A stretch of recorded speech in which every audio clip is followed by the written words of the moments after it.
자, 이번 영상에서는 이제 전기 예언서, 전기 예언서 혹은 신명기적 역사서라고 이야기하는 전기 예언서에 대해서 한번 알아보도록 하겠습니다. 자, 이 전기 예언서 우리 지난번 토라까지는 모세, 이제 이스라엘의 지도자였던 모세와 함께 이스라엘을 살펴봤다면 이 전기 예언서는 이제 모세가 없는 이스라엘을 보고 있습니다. 모세가 없는 이스라엘. 이 전기 예언서 신명기적 역사서라는 아주 중요한 개념이 있는데요. 이 구약학자였던 마틴 노트가 처음 주장한 관점으로 쉽게 말하면 이겁니다. 하나님의 말씀에 순종하면 복을 받고 불순종하면 저주를 받는다. 즉 야훼와 이스라엘 사이의 언약에 대한 요구의 관점으로 볼 수 있습니다. 이 신명기적 역사서라는 이 언약의 관점은 신명기 28장의 축복과 저주 그리고 모세의 발언 이런 모든 것들을 이제 압축하여서 이 창세기, 출애굽기, 레위기, 민수기, 신명기라는 이 토라 바로 다음에 나오는 여호수아라는 이 책은 여호수아부터 시작되는 이 전기 예언서는 이 여호수아 바로 이전이었던 신명기, 이 신명기가 전기 예언서의 서론격이 되는 책으로 보았던 것이죠. 그래서 이 신명기가 모세 오경의 마지막 책이 될 수도 있지만 전기 예언서의 첫 번째 책이라는 점에서 이 신명기에 관한 그런 어떤 관점을 이야기하고 앞으로 이어지는 여호수아, 사사기, 열왕기, 사무엘기, 열왕기는 이제 이 신명기적 역사서의 관점, 신명기 사가의 관점에 대한 책으로 이제 보는 것이 바로 마틴 노트의 신명기적 역사서라는 관점입니다. 자, 그래서 모압 땅에서 이제 모세가 죽은 후에 모세의 죽음과 함께 이스라엘의 역사의 첫 번째 시기가 이제 종결이 되면서 이후에 세 번의 시기가 두드러지게 이스라엘의 세 번의 시기가 두드러지게 나타나고 있습니다. 첫 번째로는 여호수아 시대, 그리고 두 번째로는 사사 시대, 세 번째로는 왕정 시대로 볼 수가 있습니다.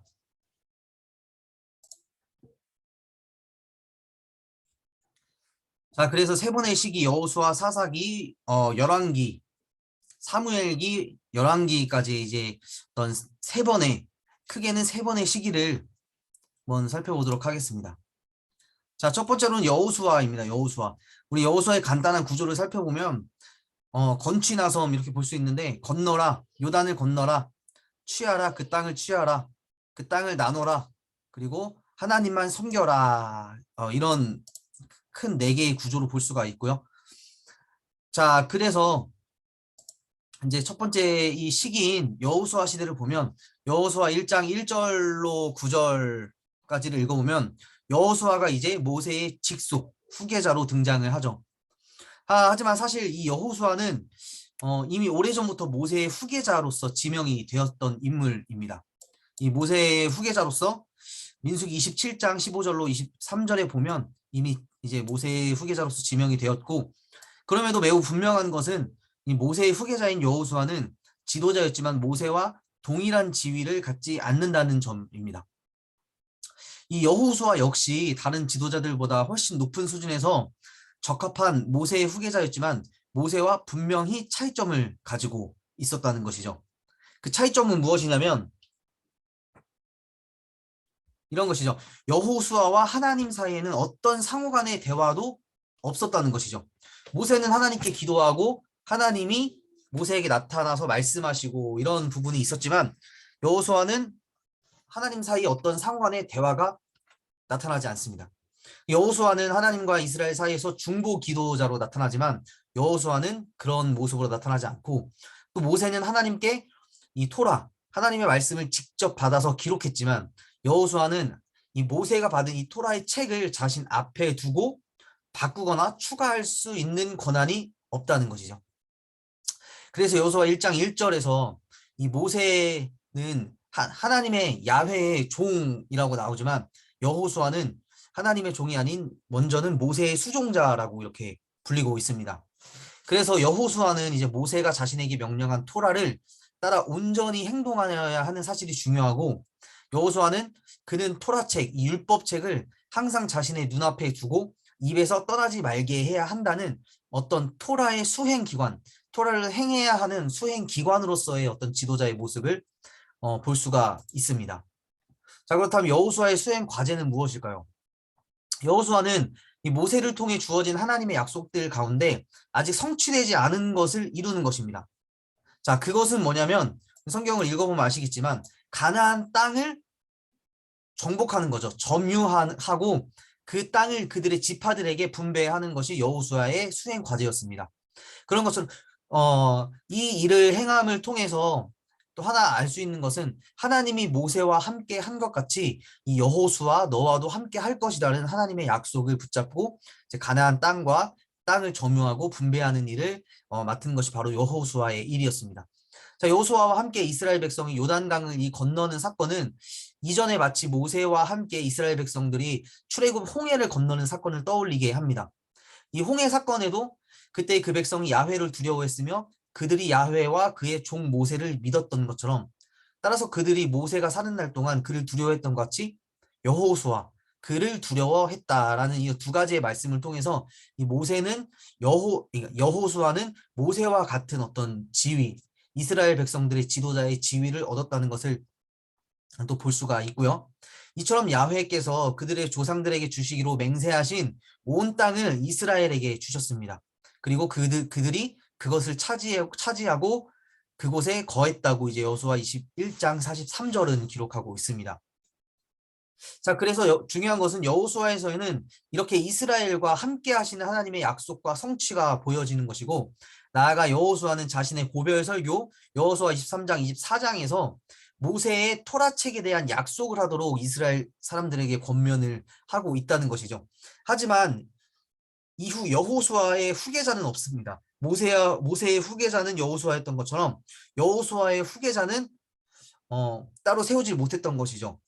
이스라엘 그 대신에 이스라엘 전체가 이제 여호수아의 후계자로서 토라 준수의 책임을 져야 한다고 그렇게 이야기를 하고 있습니다. 여호수아를 지나서 이제 사사시대로 접어드는데 사사시대의 대표적인 말씀은 모든 사람이 각기 자기의 소견에 옳은 대로 행했다는 것이죠. 그 말씀은 사사기 2장 10절과 2장 11절을 통해서 알 수 있는데요. 그들은 야훼를 더 이상 알지 못했다. 이 말은 이스라엘 백성이 야훼 보시기에 악을 행했다라는 말로도 볼 수가 있는 거죠. 자, 그래서 이 사사들은 쇼페팀, 히브리어 쇼페팀으로 사사들, 판결하는 자들, 판사들 뭐 이런 뜻을 가진 단어입니다. 근데 이 사사들은 이스라엘이 곤경 가운데 있을 때 계속해서 하나님으로부터 보냄을 받은 구원자적 인물들로 볼 수 있다는 거죠. 자, 사사기는 이처럼 하나님으로부터 보냄을 받은 남자들과 여자들을 통해 계속해서 경험된 이스라엘의 구원의 책이다라고도 볼 수 있습니다. 한편으로 사사기는 모든 사람이 야훼를 더 이상 알지 못하고 이스라엘 각자 자기의 소견에 옳은 대로 행했던, 즉 배반의 시대, 이스라엘의 배반의 책으로도 볼 수 있지만 사사기는 하나님으로부터 보냄받은 이 사사들을 통해서 계속해서 경험되는 이스라엘의 구원의 책이라고도 볼 수 있는 거죠. 정반대의 다른 관점이죠. 자, 이방 민족들, 특히 가나안 만신전의 최고의 신이었던 바알을 섬기고 아스다롯과 아세라를 섬기는데, 이것은 이 개별 신들을 섬기는 정도를 넘어서 가나안 제사에 참여하는 근본적인 문제였다라고도 볼 수가 있습니다.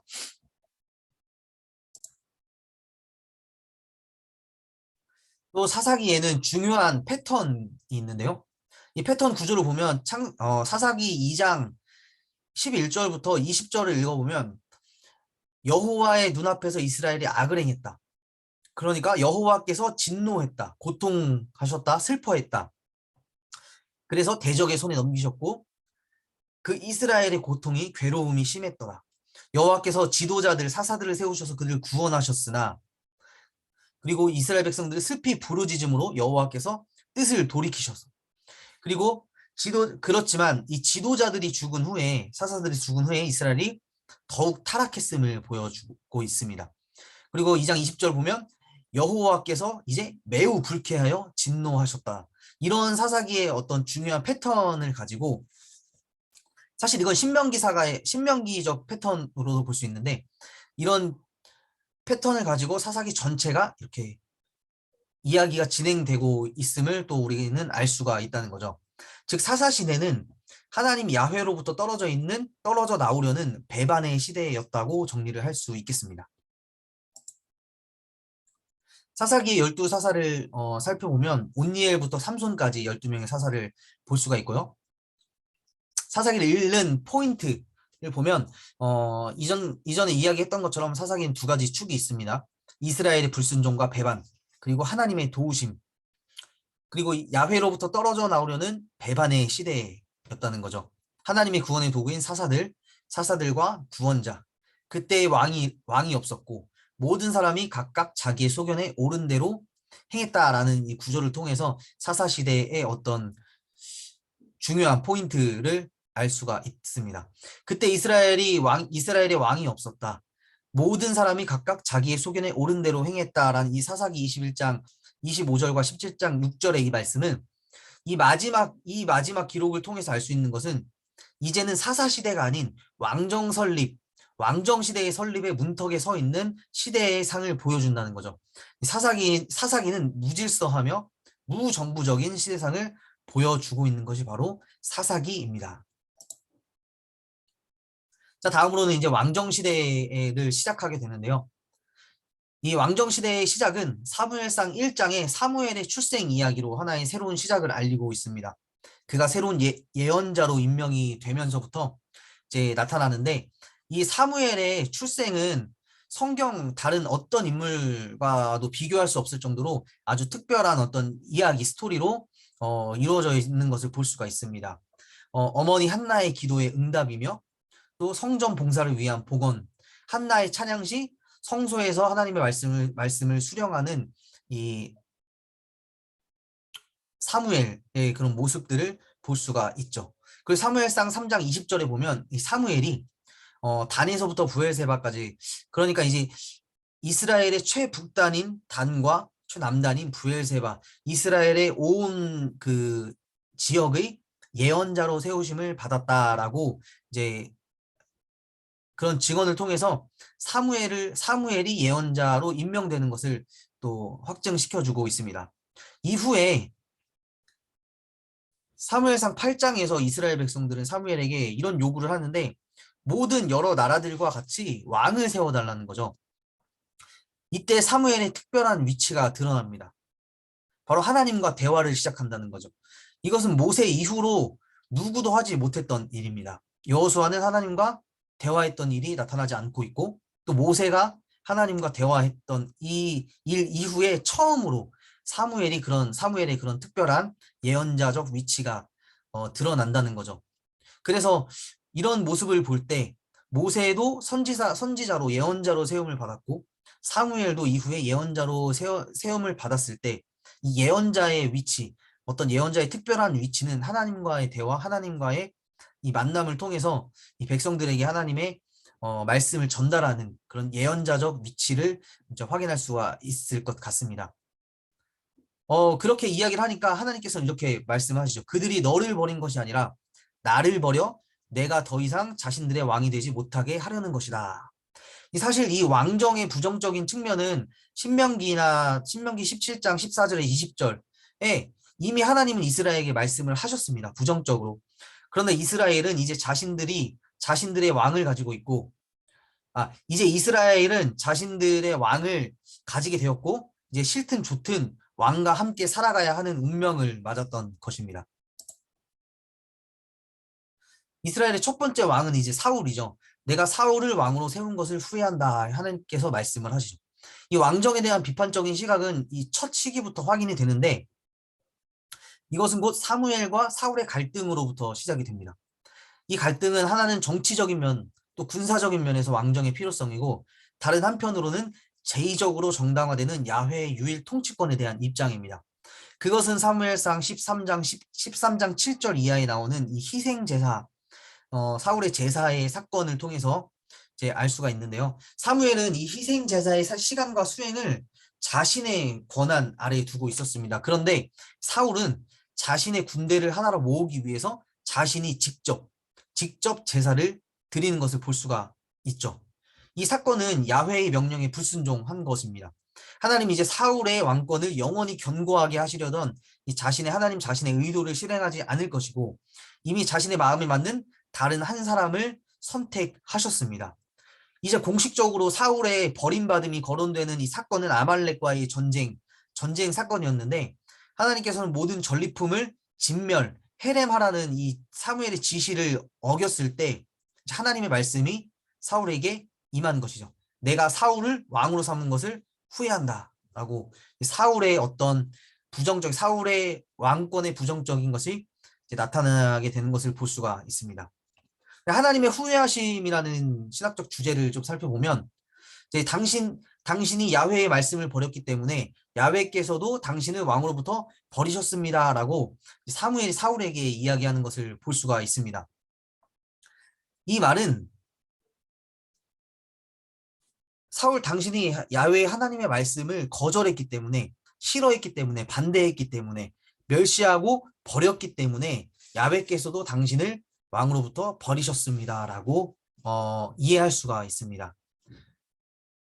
이런 말에 사울 자신도 이렇게 고백하고 있는 것을 볼 수가 있는데요. 내가 백성의 목소리를 따랐고 백성의 목소리를 쉐마했고 야훼의 말씀을 어겼다. 아바르 넘어가다 건너가다 이런 뜻인데요. 야훼의 말씀을 건너뛰었다 넘어갔다 어겼다라고 사울도 고백하고 있는 것을 볼 수가 있죠. 어떤 것이 문제인지 이제 알 수가 있는 대목이겠죠. 하나님의 말씀을 듣지 않은 것. 이 말씀은 곧 창세기 3장을 생각나게 합니다. 아담은 하나님의 말씀을 듣고 따르기보다는 여자의 말을 듣고 따랐고 여자는 뱀의 말을 듣고 따랐습니다. 이것은 곧 죄이며 야훼 하나님의 말씀을 버린 것으로 볼 수가 있다는 거죠. 그래서 사무엘상 15장 22절 후반부에 보면 순종이 제사보다 낫고 듣는 것이 순양의 기름보다 낫다라고 이제 고백하고 있습니다. 이로써 알 수 있는 것은 하나님의 말씀에 대한 순종이 최우선적인 일이며 희생제사조차도 그보다 앞설 수 없다는 것이죠. 우리의 예배와 연관시켜 본다면 하나님의 말씀에 순종하는 것이 어떤 모든 예배들보다 앞설 수 없다는 그런 의미로 다가올 수 있겠습니다. 그래서 결국 사울의 왕권은 실패했는데요. 사울 왕 초기에 임했던 야훼의 영이 그에게서 떠났고 야훼로부터 부리시는 악한 영, 야훼로부터의 악한 영이 그를 사로잡았다라고 사무엘상 16장 14절에는 이야기를 하고 있습니다. 자, 그래서 하나님의 이 후회하심은 하나님은 왕정 수립을 후회하시는 것이 아니라 왕정의 첫 번째 대표자로서 사울을 세우신 것을 후회하셨다라고 볼 수가 있다는 것이죠. 따라서 하나님의 이 후회는 원역사 창세기 1장 11장에 나오는 하나님의 후회와 평행을 이루고 있는데 하나님이 인간을 만드신 것을 후회하셨다가 홍수 끝 새로운 세상의 존속을 보존하셨듯이 사울을 세운 것을 후회하셨지만 곧바로 예정된 이 후계자 다윗에게 영원한 왕조의 존립을 보증하신다는 이 내용을 이 두 가지의 내용을 보면서 이 하나님의 후회하심은 어떤 것인지 하나님이 후회하신 것으로 그냥 끝나는 것인지 아니면 어떤 새로운 세상의 존속과 다윗 왕조의 영원한 왕조의 그 존립을 보존한다는 어떤 영원한 새로운 약속까지 이루신다는 그것을 알 수가 있다는 거죠. 이후에 이제 사무엘의 발걸음과 함께 또 다른 새로운 시대를 소개하고 있습니다. 그것은 사울의 후계자였던 사람 다윗에게 기름을 부으라는 하나님의 명령이었죠. 그래서 3상 9장 17절을 보면 또 16장 12절에 보면 가서 그에게 기름을 부어라. 이가 바로 그 사람이다 라고 이야기를 하고 있습니다. 이 다윗의 기름 부음 받은 사건은 사울의 기름 부음과 대조와 평행을 동시에 보여주고 있습니다. 야훼의 영이 사울에게 임한 것 같이 야훼의 영이 다윗에게도 임하는 것을 볼 수가 있죠. 자, 아직 그렇지만 다윗은 사울의 후계자가 아닌 그의 경쟁자로서 등장을 하게 됩니다. 그리고 나서 곧 사울에게 쫓기는 다윗의 이야기가 전개가 되고, 이때 다윗은 이 쫓기는 신세의 다윗은 매우 긍정적인 관점으로 묘사가 되는데, 사울을 죽일 수 있었던 몇 번의 기회가 있었지만 그가 사울을 살려준 것은 사울을 야훼께 기름 부음 받은 자로 여겼기 때문이라는 것이죠. 이후 다윗은 매사에 하나님의 신탁을 묻는 그런 모습을 보인, 하나님께 여짜오되 하나님께 물어보는 그런 다윗의 모습을 볼 수 있습니다. 이후에 다윗은 이스라엘 장로들이 모인 헤브론에서 다윗에게 기름을 부으면서 이스라엘의 왕으로 삼는 모습을 볼 수가 있습니다. 그러면서 다윗에게는 하나님께서 이런 약속을 해주시죠. 너의 집이 너의 집과 왕국이 지속될 것이다. 영원히 지속될 것이다. 라고 이야기를 해줍니다. 이 다윗은 예루살렘을 정복한 후에 그 예루살렘을 수도로 삼게 됩니다. 그리고 다윗은 이 하나님의 법궤를 예루살렘으로 가져오게 되죠. 이제 이 예루살렘은 이스라엘 종교의 중심지로서 기능을 하는데, 이 이스라엘의 중심지였던 이 예루살렘은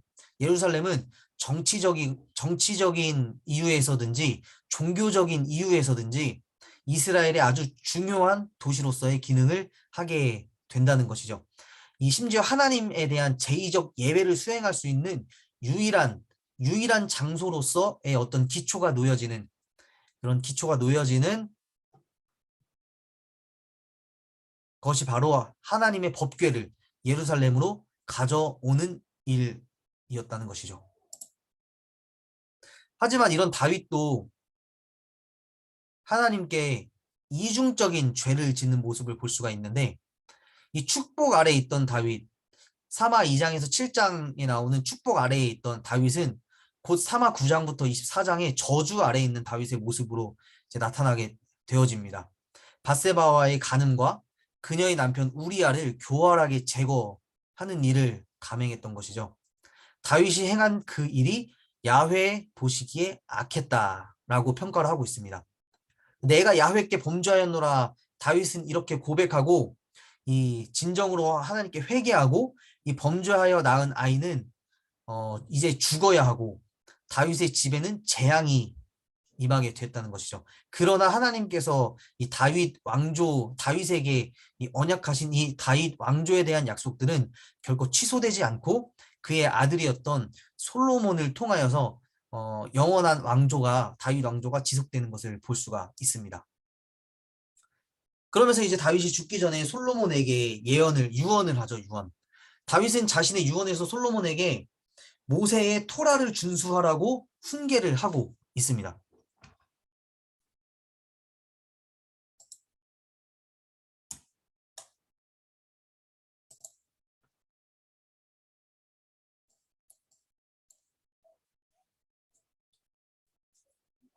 자, 여기서 중요한 부분은 여호수아 시대 이후로 이제까지의 어떤 본문에서는 토라에 관한 언급이 없었다는 것이죠.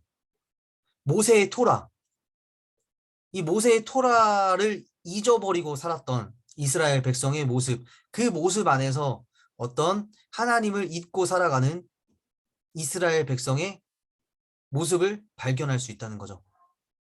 자, 이제 이 신명기 역사서의 이 저자, 신명기 역사서를 써내려고 온 저자는 토라, 하나님의 율법이 이스라엘에게 원칙적으로 주어졌다는 것을 다시 기억시키고 있음을 볼 수 있습니다. 다시 상기시키고 있습니다. 그리고 나서 솔로몬이 이제 하나님께 기도하게 되죠. 듣는 마음을 구하게 됩니다. 솔로몬의 이 이야기는 3장과 9장에서 솔로몬의 기도를 통해서 이제 이야기가 전개되는 것을 볼 수가 있는데, 이 솔로몬의 이 기도는 어떻게 보면 긍정적이면서도 부정적인 기도라고도 볼 수가 있습니다. 솔로몬의 기도에서 3장에서는 이 솔로몬이 하나님께 듣는 마음을 구했고 지혜와 성전 건축을 원하는 어떤 그런 긍정적인 측면으로 바라보게 된다면, 성전 건축을 하고 봉헌을 한 이후에 솔로몬의 기도에 또한 하나님께서 응답하시는 어떤 기도의 말씀을 보면 이 부분에는 이 조금은 부정적인 어떤 표현들이 들어가 있는 것을 볼 수 있습니다.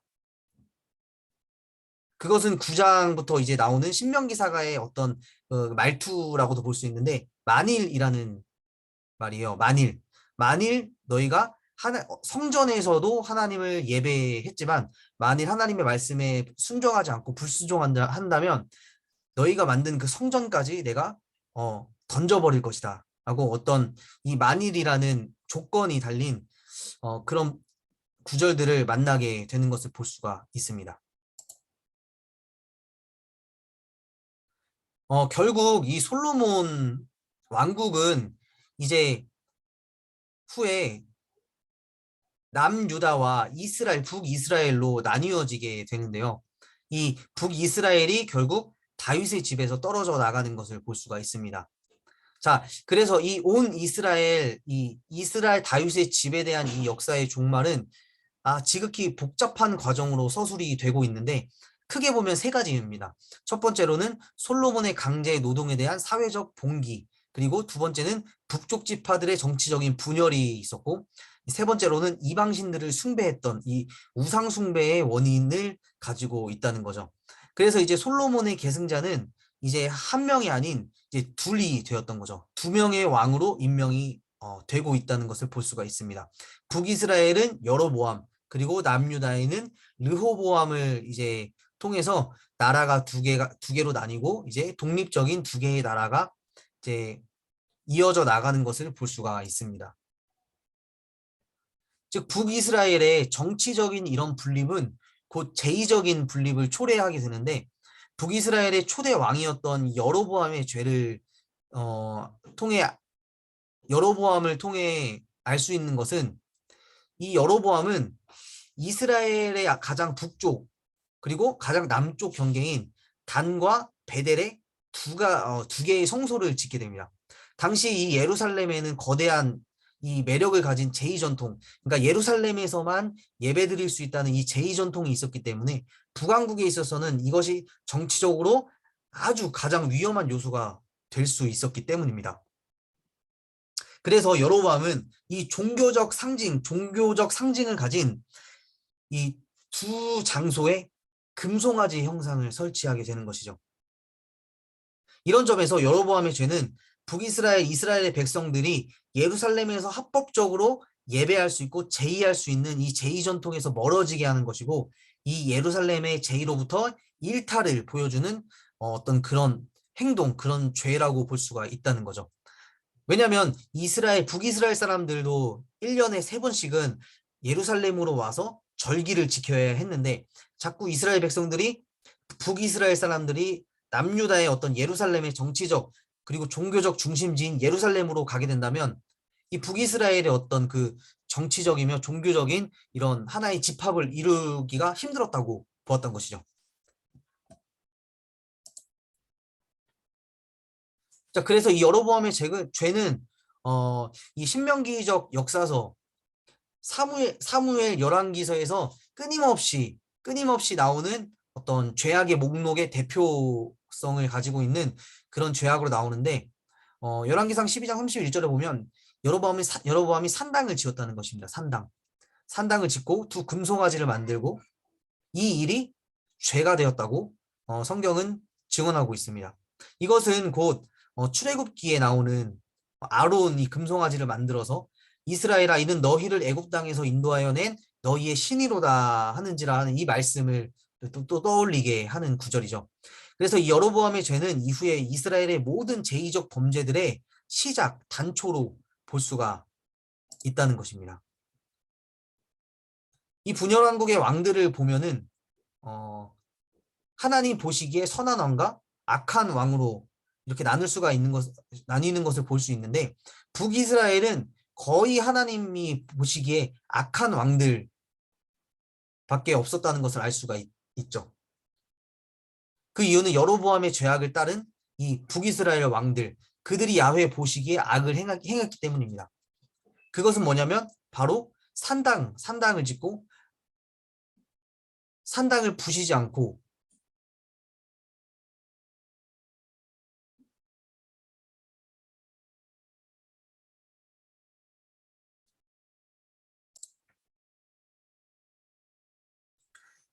그것은 바로 이스라엘의 산당을 제거하지 않았던 것이죠.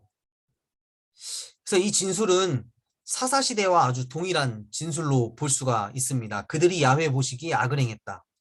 사사시대는 이스라엘 역사 중에 가장 어둡고 가장 불경건한 시대로 묘사되고 있는데 북왕국 시대 전체가 사사시대의 관점에서 조명되고 있다고 또 볼 수가 있는 거죠. 그리고 나서 이후에 아합이라는 사람이 등장을 하게 됩니다. 이 아합 역시 하나님 보시기에 악을 행했고 무익한 것을 따랐고 또 여로보암의 죄악을 넘어선 앞선 모든 사람들보다 더 많은 악을 행했다고 평가를 하고 있습니다.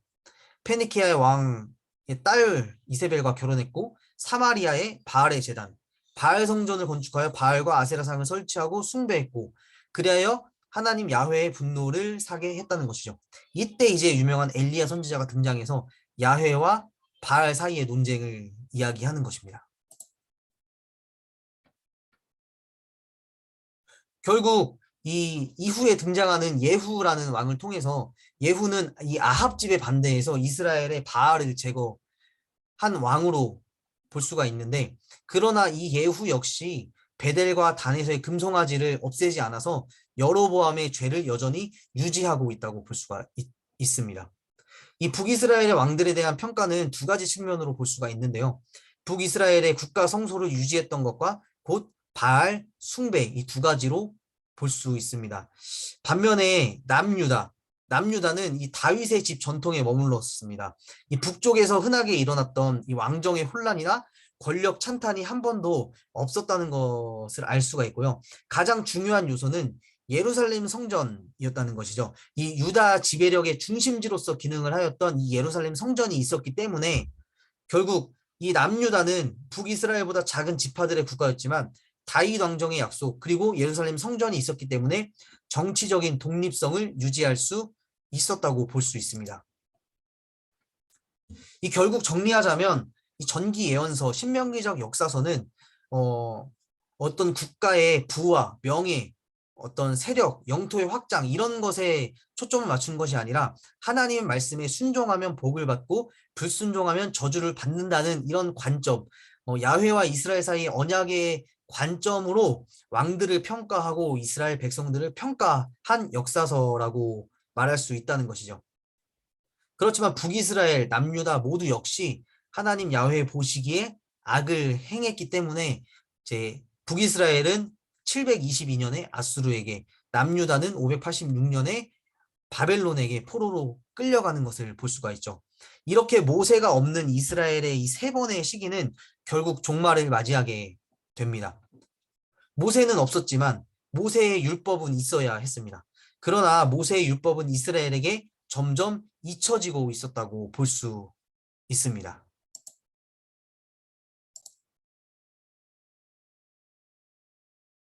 자, 이제 예언서의 첫 번째 파트인 전기 예언서가 끝나면 이제 후기 예언서를 만날 수 있는데요.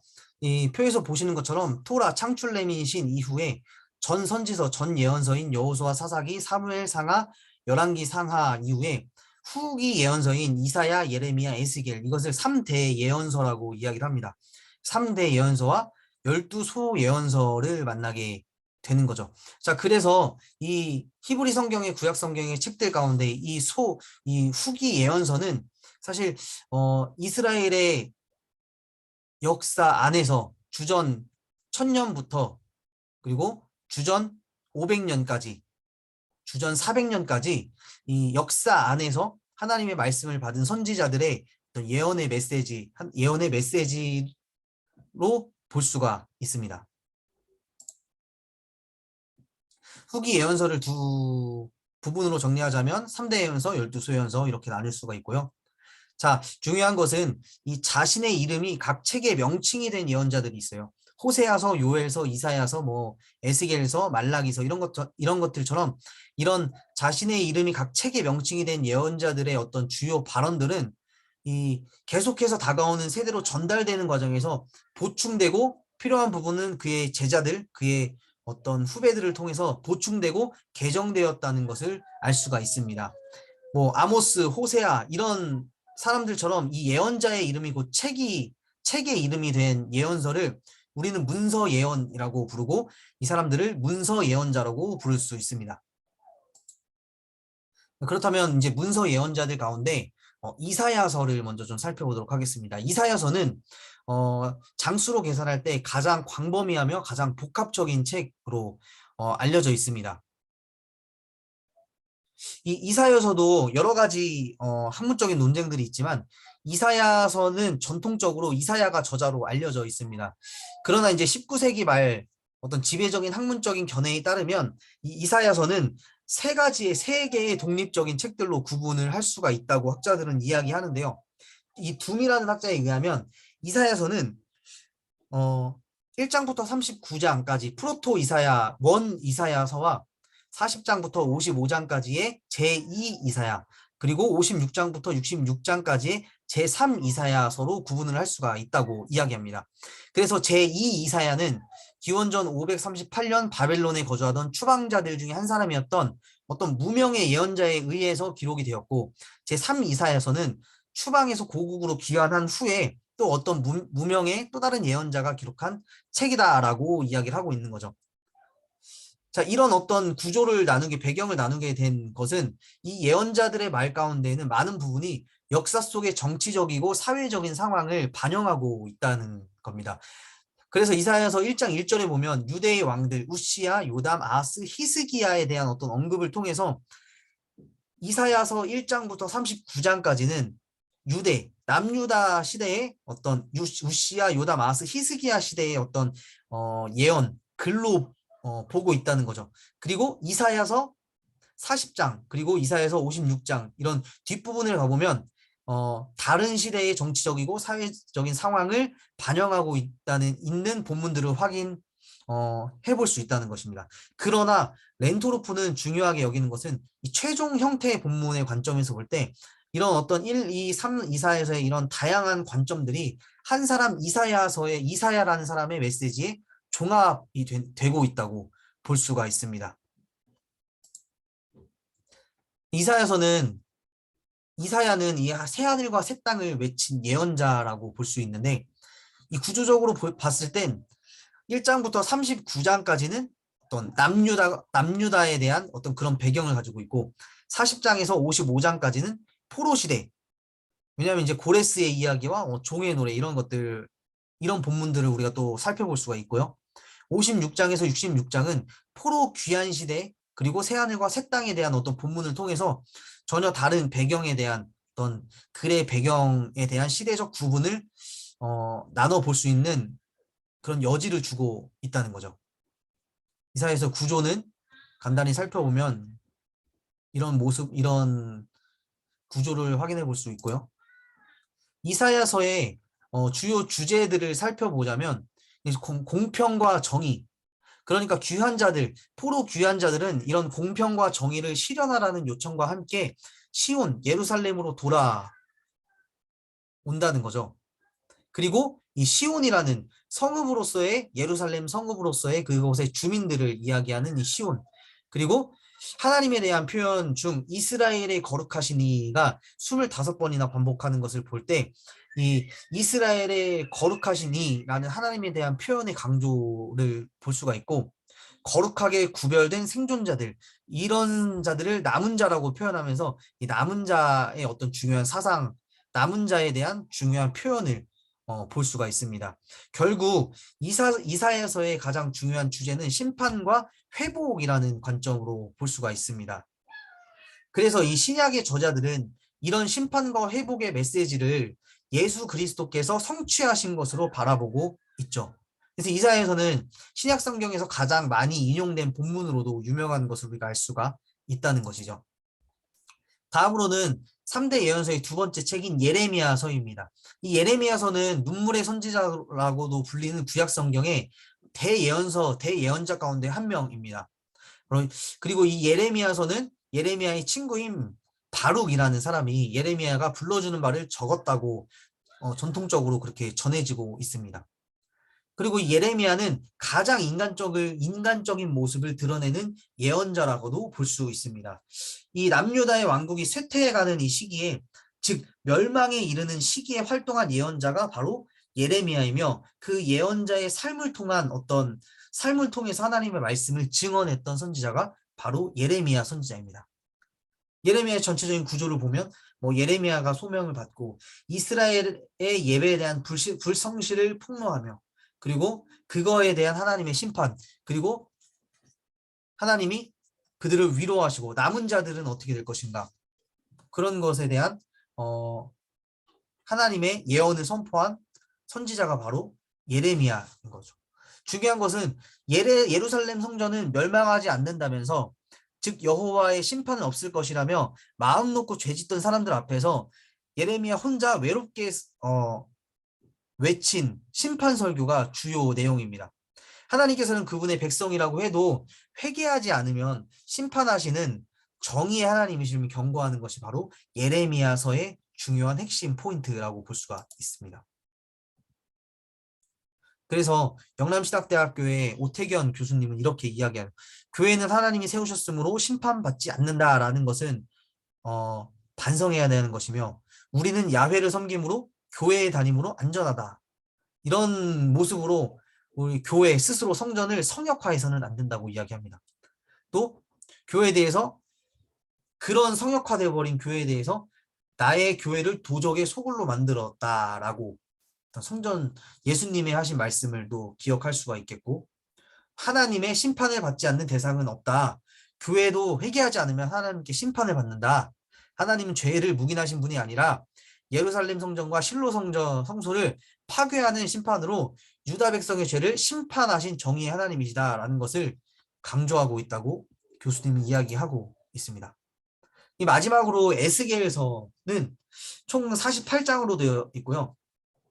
이 에스겔이라는 이름은 하나님이 강하게 하신다라는 이름입니다. 하나님이 단련시킨다라는 뜻입니다. 이 에스겔은 제사장 출신으로서 하나님의 부르심을 받은 선지자였습니다. 30세의 나이로 유다가 포로로 끌려간 지 바벨론 포로로 끌려간 지 약 5년째 되는 해에 부르심을 받았던 거죠. 그러니까 정리해 보자면 예레미야는 남유다가 멸망하는 그 시기에 그 멸망을 바벨론 포로를 목도했던 선지자가 예레미야고 포로로 끌려간 이후에 그 포로지에서 하나님의 부르심을 받은 선지자가 바로 에스겔이라는 거죠. 이 에스겔은 유대인이 우상숭배로 하나님의 심판을 받아서 유다 왕국이 멸망하고 수도 예루살렘이 파괴되어질 것이라는 예언을 하였습니다. 그리고 그의 예언대로 예루살렘이 함락되고 그 후로 시리에 빠진 동포들을 위로하고 격려하기 위해서 이 에스겔은 이스라엘의 회복과 예루살렘 성전의 재건을 예언하게 되었던 것이죠. 그래서 에스겔의 구조를 보면 에스겔에 임한 소명, 유다 지배의 멸망, 그리고 이방인들에게 임할 심판과 이스라엘의 회복을 다루고 있는 것이 에스겔의 전체적인 구조로 볼 수가 있습니다. 마지막으로 에스겔서의 신학을 보자면 포로로 잡혀간 공동체에서 사역한 이 선지자 에스겔은 예루살렘에 임박한 심판을 선포하고 예루살렘이 멸망한 후에는 회복의 메시지를 선포하는 것이 에스겔이라는 거죠. 포로 공동체의 소망 신학을 담고 있다고 볼 수가 있습니다. 에스겔은 하나님의 본질, 하나님의 심판의 목적, 개인적인 책임, 이스라엘의 윤리적이며 종교적인 도덕적인 역사와 회복을 강조하고 있는 것이 바로 에스겔이라고 볼 수가 있습니다.